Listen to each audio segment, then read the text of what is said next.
ఒకసారి అడుగుదాం క్రాంతి గారు. ఉమేష్ రావు గారు ఉన్నారు. ఉమేష్ రావు గారు చెప్పండి. ఏంది 2 సంవత్సరాల్లో ఏం సాధించారు? ఇంతకుముందు మీరు వినుంటారు, శరత్ గారిది విన్నారు, రాకేష్ రెడ్డి గారిది విన్నారు. సరే, వాళ్ళు ప్రతిపక్షాలు సహజంగా విమర్శిస్తూనే ఉంటారు. ఒక్క పెద్ద పని, ఒక్క అచీవ్మెంట్ చెప్పండి అని అడుగుతున్నారు 2 సంవత్సరాల్లో. ఎందుకు అచీవ్మెంట్? ఎందుకు? వాళ్ళు ఏదో వాళ్ళ అచీవ్మెంట్ ఏముందన్న మరి? వాళ్ళదేనా అచీవ్మెంట్ ఉందండి? రాకేష్ రెడ్డి గారు ఇందాక ఉపన్యాసం చేస్తారు, విన్నాను. సరే, ఆయన ఒక ఎమ్మెల్యే కాన్స్టిట్యూన్స్ కి నిధులు వస్తలేవు అనేటువంటి అంశం మాట్లాడుకుంటే ఆయనకు హక్కు ఉంది, మాట్లాడుకోవచ్చు, నో ప్రాబ్లం. కానీ మొత్తం గవర్నమెంట్ ఏం మరి సెంట్రల్ మీ గవర్నమెంట్ ఉన్నది, మీకు 8 మంది ఎంపీలు ఇచ్చారు, 8 మంది ఎమ్మెల్యేలు ఇచ్చారు, మరి మీరేం చేసారు?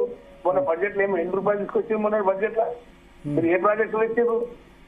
మీరు అట్లా కాదు, ప్రభుత్వం అనేది ఒక ప్రాసెస్, కంటిన్యూషన్ ప్రాసెస్. ఇప్పుడు ఒక నిమిషం నేనేం మాట్లాడుతున్నాను, నువ్వే మాట్లాడు.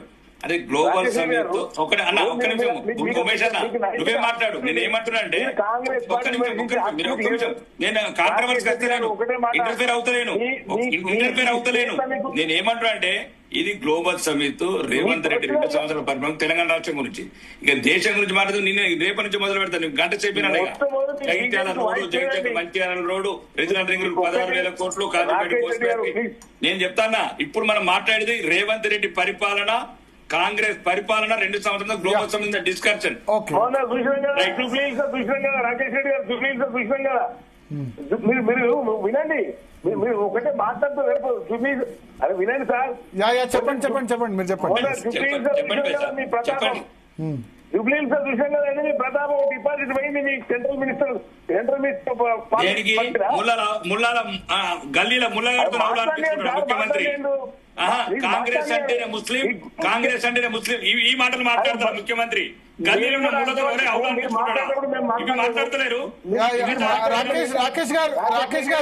రాకేష్ గారు ఉమేష్ రావు గారు తర్వాత మళ్ళీ కంప్లీట్ నిన్న 2 సంవత్సరాల నుంచి మాట్లాడుతున్నాను టీవీలో. నేను 15 ఏళ్ల నుండి మాట్లాడుతున్నా.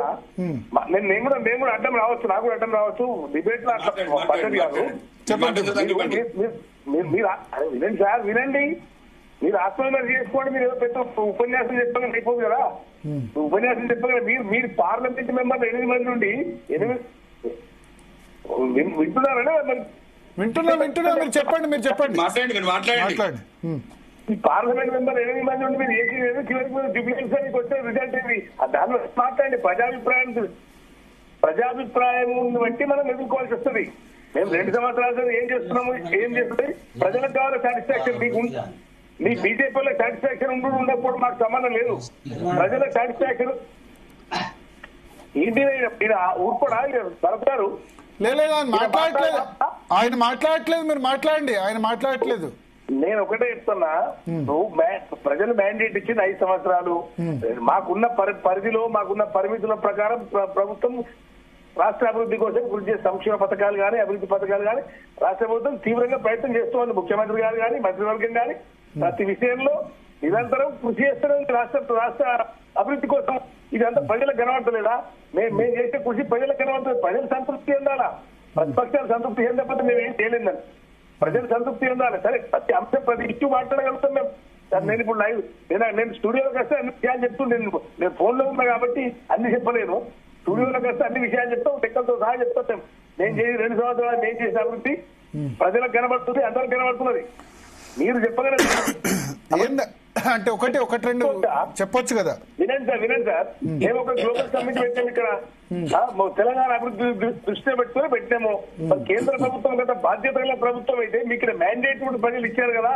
మీకు 8 మంది ఎంపీలు ఇస్తే ప్రధానమంత్రి గారు, మా ముఖ్యమంత్రి గారు పర్సనల్ గా రిక్వెస్ట్ చేస్తే కూడా ఇక్కడ రాలేదు కదా. మరి మీ ప్రతినిధి ఎవరు? మీరు రావాలి కదా. వచ్చాడు కదా. మీరు వచ్చినప్పుడు ప్రధానమంత్రి గారు వస్తే ఈ రాష్ట్రాన్ని ఊతమిచ్చినట్టు అవుతుంది కదా. ప్రధానమంత్రి గారితో అష్యూరెన్స్ ఇస్తే ఇక్కడికి వచ్చి మాట్లాడి చాలా మంది ఒకటి ఇక్కడ ప్రధానమంత్రి 4వ తారీఖు ఇన్వైట్ చేసి 9వ తారీఖు రమ్మంటే కష్టం. ఇంకోటి పార్లమెంట్ సెషన్ నడుస్తున్నాయి, మీరు రాంగ్ టైమ్ లో పెట్టుకున్నారు. నా అనాలిసిస్ లో అదే చెప్పాను నేను. ఎంతసేపు అవుతుంది ప్రధానమంత్రి గారికి ఒక 15 నిమిషాలు మాట్లాడిపోవడం? 15 నిమిషాలు అంటే ప్రధానమంత్రి షెడ్యూల్ నెల ముందు ప్రిపేర్ అవుతుంది. అది కాదు సార్. ఒక రాష్ట్ర అభివృద్ధి కోసం రమ్మన్నప్పుడు రావాలా? భరత్ గారు ఒక్క విషయం, రాష్ట్ర అభివృద్ధి కోసం ప్రధానమంత్రి ఇవాళ డిప్రెషన్ లో ఉన్నాడు ఉమేష్ అన్న, డిప్రెషన్ లో ఉన్నవే. ఇవాళ లోక్సభ నేను అనేది ఏంటంటే ఇవాళ లోక్సభలో వందే మాత్రం డిబేట్ ఉంది, దానిలో ప్రధానమంత్రి పాల్గొనాలి, అది ముందే డిసైడ్ అయింది. వందే గారు కూడా వచ్చారండి, రక్షా అధ్యక్షులు దేశంలో అనేక వచ్చారు. సమస్యలు ఏంటి మాట్లాడడానికి, వందే మాత్రం డిస్కషన్ ఏముందండి? వచ్చి 10 నిమిషాలు ప్రధానమంత్రి గారు మాట్లాడిపోరా? భరత్ గారు దేశంలో ఒక్క ప్రజలకు ప్రశ్న. అనేక సమస్యలు మాట్లాడడానికి. యా, శరత్ గారు ఒక ప్రశ్న వేస్తారట మిమ్మల్ని. ఎస్, చెప్పండి. ఇప్పుడు ఈ గ్లోబల్ సమ్మిట్ అనేది పార్టీ ఎఫేరా లేకపోతే గవర్నమెంటల్ ఎఫేరా? ప్రధానమంత్రిని Government affair పిలిచే, కాదు, Prime Minister సోనియా గారు గాంధీని సార్. పిలిచే, Prime లేదా Minister. రాహుల్ గాంధీని పిలిచే, మేము పిలిచిన వీళ్ళందరూ Prime Minister ఒకటే చోట రావడం సాధ్యం అవుతుందా? ప్రైమ్ మినిస్టర్ గారు రావాలి, ఎవరు వస్తే వారికి ఏంది? ప్రధానమంత్రి గారు ఒక దేశంలో ఒక బాధ్యత గల నాయకుడు. అది కదండి, ప్రతిపక్ష ఒక్క నిమిషం. నాయకుడు. వినండి సార్, శరత్ ఉమేష్ గారు, ఉమేష్ ఒక గారు మాట వినండి, నేను ఒక్క మాట. చెప్తాను, ఎక్స్ప్లెయిన్ చేస్తాను. నన్ను ఒక మాట మాట్లాడియండి. ఈ దేశంలో ప్రధానమంత్రి గారు ఒక బాధ్యత గల నాయకుడు, ప్రభుత్వాన్ని నడుపుతున్నటువంటి నాయకుడు, దేశానికి నాయకుడు. రాహుల్ గాంధీ గారు పార్లమెంట్ లో ప్రతిపక్ష నాయకుడు, ఆయన కూడా ఒక బాధ్యత గల నాయకుడు భారతదేశంలో. రాహుల్ గాంధీ గారు సోనియా గాంధీ. వస్తుందని చెప్పి ప్రధానమంత్రి వస్తలేరా? సోనియా గాంధీ ఏంటిది? రాహుల్ గాంధీ లీడర్ అపోజిషన్ కేంద్రంలో రాహుల్ గాంధీ గారు ఆహ్వానిస్తే తప్పెట్లవుతుంది. ప్రధానమంత్రి గారు రావడానికి ఇది అంటే ఇంకా ప్రధానమంత్రి నేను ఒక ప్రశ్న రావడానికి ఇది ప్యూర్లీ కాంగ్రెస్ గవర్నమెంట్ కాబట్టి ఇక్కడ కాంగ్రెస్ పార్టీకి పేరు తోటి ప్రధానమంత్రి యూఎస్ చూపించడం నేను అంటాను. ప్రధానమంత్రి ఉమేష్ జీ, ఒక్క ప్రశ్న, ఒక్క ప్రశ్నకు సమాధానం చెప్పాలా? ఇది పార్టీ అఫేర్ అని మీరు అంటున్నారు. ఇది పార్టీ అఫేర్ కాదు. పార్టీ అఫేర్ ఎందుకు అవుతుంది? ఇది ప్రధానమంత్రి ఆహ్వానించి పార్టీ ఆహ్వానించినట్ట, బీజేపీని ఆహ్వానించినట్ట, దేశ ప్రధానమంత్రి గారిని గౌరవించి ఆహ్వానించారు. అది పార్టీ అఫేర్ ఎట్లయితుంది? రాహుల్ గాంధీ గారు లీడర్ ఆఫ్ ది అపోజిషన్ అండి దేశంలో, అదే క్యాబినెట్ ర్యాంకులో ప్రధాన ప్రతిపక్ష నాయకుడు ఇండియన్ పార్లమెంట్ లో. అతను పిలిస్తే ప్రధానమంత్రికి అడ్డంకి ఎట్లా అవుతుంది? ఇంత వివక్ష చూపెడతారు సార్, స్పష్టంగా ఇంత వివక్ష చూపెడతా ఉంటుంది. ఆయన వస్తే ప్రధానమంత్రి వస్తే ఒక ఇమేజ్ జరుగుతుంది, ఆ గ్లోబల్ సబ్జెక్ట్ ఒక విలువ వస్తుంది, అప్పుడు రాష్ట్రానికి మేలు జరుగుతుంది. అప్పుడు బీజేపీలకి ఏ ఓట్ టైం 8 మంది ఎంత ఇది ఆలోచించాలా మనం? ఎప్పుడు సంతృప్తిగానే ఎట్లా అండి? మీ అభివృద్ధి బీజేపీ బాగా మీ రాష్ట్రాల్లో చేస్తున్నారు అభివృద్ధి, మీ అధికారులు రాష్ట్రాల్లో మీ అభివృద్ధి నమూనా ఏంటండి? ఏది మీ అభివృద్ధి నమూనా? మీరు బాగా తెలంగాణకు బాగా చేస్తే జూబ్లీ సభ డిపాజిట్ అవుతుందండి మీ కేంద్ర మంత్రి ప్లేసా? అది చెప్పండి, దానికి జవాబు ఇవ్వండి. ముందు దానికి జవాబు చెప్పండి. ఒక్క నిమిషం మిత్రమా. మీకు ఎక్కడ నైతికత ఉందో? ఏం నైతికత ఉంది మీ పార్టీ? ఇవ్వండి అవకాశం, నాకు ఇవ్వండి, నేను చెప్తా. ఇవ్వండి, నేను చెప్తా. రాకేష్ ఆగండి ఒక్కసారి, ఒక్క నిమిషం, లైవ్ లో వస్తే ఒక్క నిమిషం రాకేష్, ఒక్క నిమిషం ప్లీజ్. అన్న, పర్లేదు మాట్లాడండి. ఇప్పుడు నేను ఉమేష్ గారిని అడుగుతున్నాను, ప్రధానమంత్రిని పిలవడానికని ముఖ్యమంత్రి ప్రత్యేకంగా అపాయింట్మెంట్ తీసుకొని ప్రధానమంత్రిని కలిశారు. అంతకు 2 days ముందు డిసిసిఐ అధ్యక్షుల మీటింగ్ లో మాట్లాడుతూ ప్రైమ్ మినిస్టర్ ని దంచి కొడతాం నిధులు ఇవ్వకుంటే అన్నాడు. Is it the language to be employed by chief minister against the prime minister of this country? మనం ఎంతో మంది ముఖ్యమంత్రులను చూసినాం, వ్యక్తిగతంగా పర్సనల్ గా తెలిసిన వాళ్ళని చూసినాం.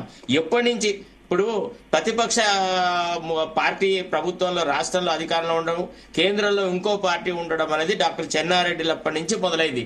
కేసీఆర్ కూడా అటు మన్మోహన్ సింగ్ కింద పనిచేసినాడు, తర్వాత ఇతని కింద మోడీ దగ్గర కూడా పనిచేసినాడు, మోడీ ప్రధానమంత్రి ఉన్నప్పుడు పనిచేసినాడు. ఒక ప్రధానమంత్రి పట్ల ఇట్లాంటి భాషే వాడొచ్చా? ఈ రకంగా మాట్లాడి సయోధ్య కుదురుతుందా? కేంద్ర రాష్ట్రాల మధ్య సంబంధాలు ఇట్లా కుదురుతాయా? 2. ఇంకొక ప్రశ్న ఉమేష్ జీ, ఒక్క మాట మీరు మరలాగా భావించొద్దు. మీ మినిస్టర్ల మీద మీకు నమ్మకం ఉందా? ఎవరన్నా నిజంగా ప్రజాహితం కోరి పనిచేసే వాళ్ళు అన్నట్టున్నారా, లేకపోతే దండుపాలెం బ్యాచ్ లాగా ఉన్నారా? చెప్పండి. ఒక్కడన్నా అసలు ఇవాళ ఎట్లా తయారైన